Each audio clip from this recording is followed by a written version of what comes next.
Bonjour tout le monde, j'espère que vous allez bien. Donc dans cette vidéo, je vais vous faire voir un outil qui va vous permettre de créer des designs de print on demand facilement, rapidement et surtout totalement gratuitement. Donc c'est parti.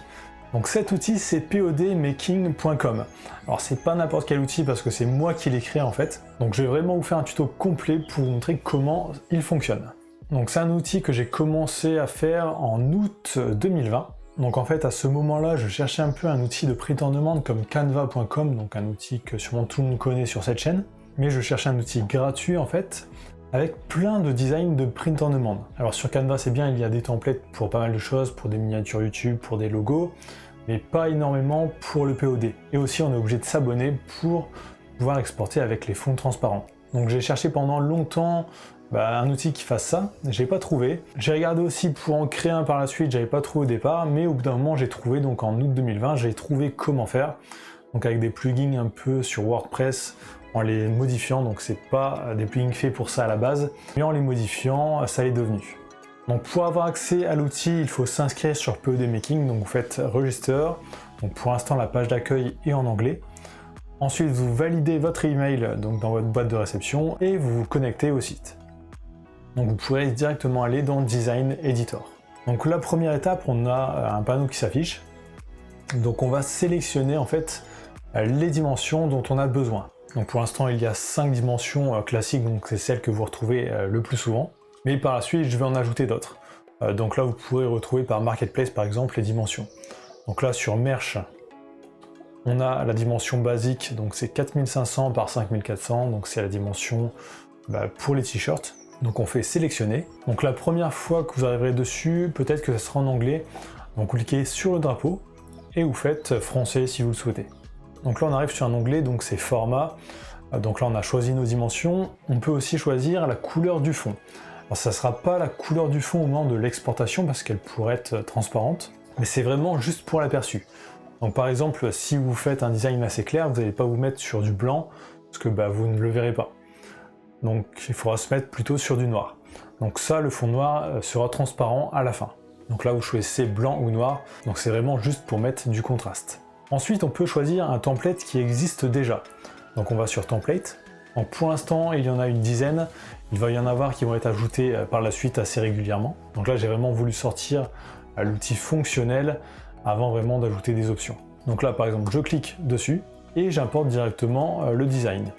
Donc là ensuite je peux tout modifier, donc là je peux cliquer dessus, le déplacer, le redimensionner, changer la police d'écriture ici, le dupliquer et même le tourner. Donc ça je peux vraiment modifier tous les éléments ici et aussi modifier le texte, donc là je vais mettre salut. On peut aussi supprimer des éléments en sélectionnant et en faisant supprimer sur notre clavier. Donc là je vais créer un peu de zéro pour vous faire voir comment ça fonctionne.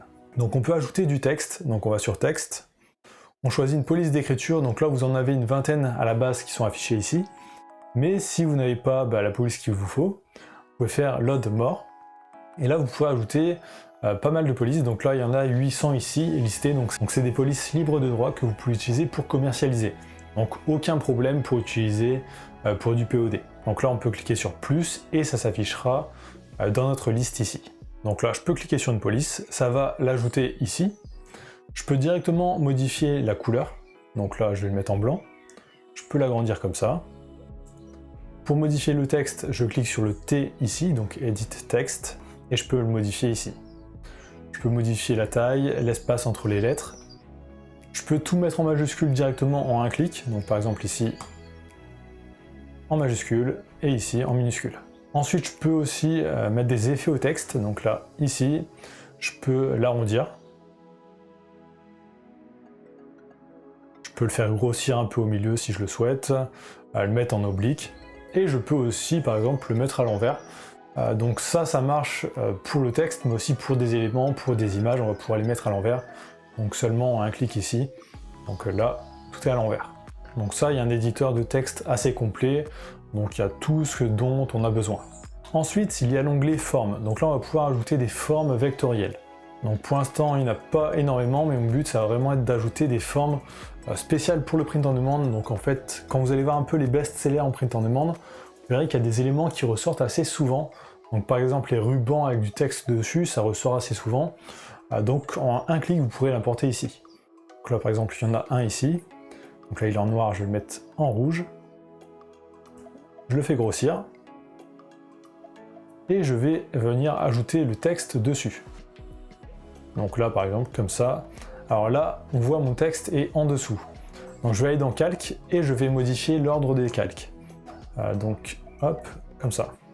Je peux aussi sélectionner et tout déplacer en même temps. Donc comme sur Photoshop et Illustrator, vous avez des calques.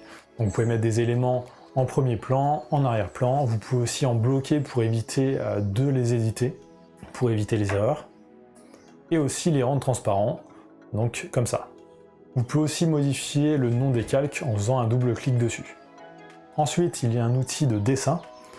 Donc ici, on peut choisir la taille du pinceau et on peut dessiner comme ça. Donc on peut revenir aussi en arrière si on a fait une erreur, donc faire annuler. Donc on va voir aussi comment ajouter des images et aussi on va voir quelque chose qui peut être assez intéressant pour mixer avec du texte ou des éléments. Donc on va sur images. Donc là vous pouvez ajouter vos propres images ici en faisant glisser-déposer.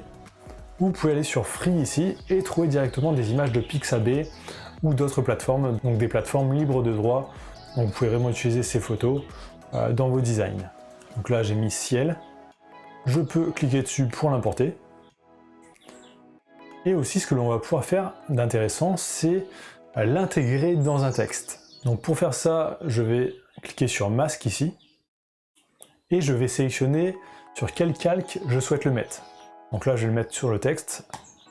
Je clique dessus. J'attends quelques secondes. Et on peut voir l'image s'est mise en fait dans le texte directement. Donc ça peut faire des effets assez sympas. Donc par exemple vous faites un design sur les menuisiers. Vous allez ajouter par exemple des images de planches de bois dans une partie d'un texte. Ce que l'on peut faire aussi, c'est supprimer directement l'arrière-plan d'une image. Donc ça va marcher avec vraiment les fonds qui sont souvent unis, ou quasiment unis, et soit clairs, soit foncés. Ça va pas fonctionner pour des couleurs qui sont entre deux. Donc là par exemple cette image-là, le sapin, ça va être difficile d'enlever ici le flou. Par contre, là l'église, le fond est tout blanc derrière, ça va être assez simple de l'enlever. Donc je clique dessus. Ici, je clique sur la fiole un peu, donc Remove Background. Je vais choisir si le fond est clair ou foncé, donc là Light. Et je choisis le réglage ici, donc là pour ça il faut tester. Ça prend quelques secondes pour faire la modification, suivant la taille de l'image. Et là on peut voir ça tout supprimé. Donc là l'image, le contour est assez net, parce que la photo était quand même d'assez bonne qualité. Donc on peut voir ça m'a bien supprimé tout le blanc qu'il y avait autour. Donc on a vu vraiment les options principales pour l'éditeur. Donc c'est assez complet de ce côté-là, mais il y a aussi d'autres options qui peuvent être intéressantes. Donc on va pouvoir aussi enregistrer tous nos templates, tous nos designs. Donc on va pouvoir cliquer sur enregistrer dans mes designs. On clique sur plus et on peut lui donner un nom. Donc là je vais mettre test 5 et faire OK. Donc là ça va m'enregistrer le design et je vais pouvoir le retrouver et le remettre directement en quelques secondes. Donc là je peux aller dans design et je peux retrouver tous ceux que j'ai enregistrés. Donc vous pouvez en mettre des centaines, il n'y a aucun problème. Donc ça, quand vous les enregistrez, bien sûr, il n'y a que vous qui pouvez les voir, donc personne ne pourra les voir. Par contre, si vous voulez en envoyer à quelqu'un, c'est possible aussi. Vous pouvez cliquer sur partager, lui donner un nom ici, et faire créer un lien. Donc là, il suffit de cliquer sur le lien ici, il est copié et vous pouvez le partager à n'importe qui. Alors vous pouvez le partager comme ça à des gens que vous connaissez, mais aussi si vous le souhaitez, vous pouvez revendre, vous pouvez créer des templates sur la plateforme, faire partager et revendre vos templates que vous aurez créés. Donc par exemple, vous pouvez créer un microservice sur 5€ et proposer des templates comme ça. Ensuite, il y a un onglet, donc c'est outils POD. Donc en fait, là, ça va servir à référencer un peu tous les outils qui peuvent être utiles en print on demand. Donc j'ai commencé à faire une liste, je vais la compléter au fur et à mesure. Donc vous pourrez les trouver par catégorie ici, donc fournisseurs, formation, outils. Donc les liens là, s'il y a des programmes d'affiliation, je vous mettrai mes liens affiliés. Vu que POD Making est totalement gratuit, il faut bien que je trouve un moyen de le rentabiliser un peu. Donc n'hésitez pas à utiliser ces liens si vous voulez soutenir un peu le développement de cette plateforme. Ensuite, pour télécharger, on va dans Exporter. Ici on choisit PNG ou SVG, donc SVG ça sera pas toujours bien, mais PNG oui, aucun problème. Et vous faites télécharger. Alors aussi attention, si vous voulez vraiment le fond transparent, il faut décocher ça, donc se mettre sur No, donc comme ici, sur inclure le fond. Donc si vous mettez sur oui ici, ça va vous sortir en fait l'image en PNG, mais avec le fond noir. Donc il faut bien mettre sur No ici, pour avoir le fond transparent. Donc on a vu un peu tout le fonctionnement du site. Alors je vais vous faire voir aussi un ou deux bugs qu'il peut y avoir un peu sur la plateforme, donc pour pouvoir les éviter si vous les rencontrez, parce que j'ai pas encore réussi à tout corriger. Donc déjà si vous allez dans Template, donc vous pouvez en importer en cliquant directement dessus. Alors suivant la couleur du fond du template, en fait il y aura peut-être un carré noir en fait demi. Alors c'est parce qu'en fait ici dans les aperçus dans cet onglet, si je mettais sans le fond noir, ben on ne verrait pas le design ici, ça serait quasiment transparent, donc il n'y aurait aucun contraste. Alors si j'aurais mis des templates avec des écritures noires, là il n'y aurait eu aucun problème, ça serait bien ressorti. Donc là pour que ça ressorte bien dans la galerie, j'ai ajouté des fonds. Donc là j'ai mis aussi un message Delete Background. Donc si je vais dans Calque, on peut voir j'ai mis un fond noir ici, et aussi le texte, donc je peux le supprimer, et supprimer ça aussi. Donc comme ça j'aurai le fond transparent. Donc ça, si vous allez dans vos designs ici, il n'y a aucun problème, ça ne sera pas ajouté. C'est vraiment juste ici dans l'onglet template où j'ai ajouté ça pour vraiment avoir du contraste ici dans les aperçus. Ensuite, un petit bug qu'il y a, c'est avec certains textes, enfin certaines polices d'écriture. Donc par exemple ici, c'est nickel, donc là on voit la police d'écriture est bien dans le centre du carré et il y a un peu de marge des deux côtés. Mais si je vais sur le mot du milieu, donc là le J en fait si on regarde bien, il dépasse un peu du rectangle. Donc si j'exporte en PNG, en fait le texte, enfin le J sera coupé légèrement de quelques millimètres. Alors ça va dépendre des polices d'écriture. En fait il y a des polices d'écriture qui vont dépasser du cadre, donc c'est celles-là qui vont poser problème.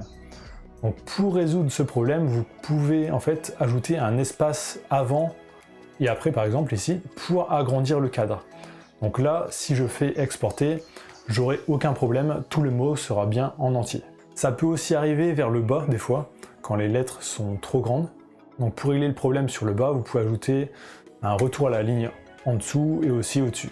Donc là, ça va vraiment agrandir aussi en hauteur. Donc voilà, c'est un petit bug pour l'instant qu'il y a, que j'ai pas encore réussi à résoudre, mais juste avec des espaces et des retours à la ligne, vous réglez le problème. Et aussi, il y a un petit insecte en bas à gauche. Donc ça, si vous rencontrez un bug ou que vous avez une idée pour améliorer l'outil, vous pouvez m'écrire un message ici et faire envoyer, et je le recevrai directement. Donc voilà, je pense que vous avez vu un peu comment fonctionne l'outil. C'est pas très compliqué, il y a pas mal de possibilités aussi, et surtout c'est totalement gratuit. Donc n'hésitez pas à l'utiliser, moi je vais ajouter encore des options au fur et à mesure, et surtout des templates. Donc si vous connaissez des gens qui sont intéressés par le print on demand, n'hésitez pas à leur partager cet outil, ça peut être utile aussi pour eux. Donc merci d'avoir regardé jusqu'ici. Donc likez cette vidéo et commentez, c'est très important pour le référencement, donc pour m'aider à développer cette chaîne et faire connaître cet outil. N'oubliez pas aussi de vous abonner, d'activer la cloche, et je vous dis à très bientôt.